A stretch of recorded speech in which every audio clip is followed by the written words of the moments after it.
আজকে একটি বিষয়, খুব গুরুত্বপূর্ণ একটি বিষয় তুলে ধরব।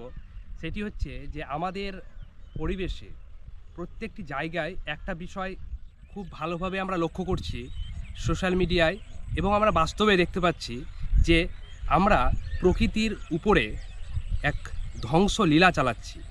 প্রকৃতি ধ্বংস করছি, গাছ কাটছি, পরিবেশকে নোংরা করছি, এবং যে পরিবেশের বায়ু দূষণ, সে বায়ু দূষণ বাড়াচ্ছি, আমরাই বাড়াচ্ছি।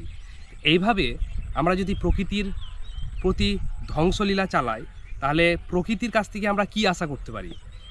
আমরা আশা করছি প্রকৃতি আমাদেরকে ভালো কিছু দেবে না। তাই প্রকৃতিকে এভাবে যদি আমরা ধ্বংস করতে থাকি অনবরত, তাহলে প্রকৃতির কাছ থেকে প্রকৃতি আমাদেরকে তার যে নিষ্ঠুরতা সেটাই দেবে, এবং সেটাই দিচ্ছে বর্তমানে। তাই প্রকৃতিকে আমরা ধ্বংস করব না, প্রকৃতির প্রতি সচেতন হব, প্রকৃতির প্রতি যত্নশীল হব। এইভাবে যদি আমরা প্রকৃতির প্রতি যত্নশীল হই, তাহলে আশা করছি প্রকৃতি আমাদেরকে তার যে সঠিক বিচার, সে বিচার আমাদেরকে দেবে। তাই সকলে সচেতন থাকুন এবং বৃক্ষরোপণ করুন, প্রকৃতি বাঁচান।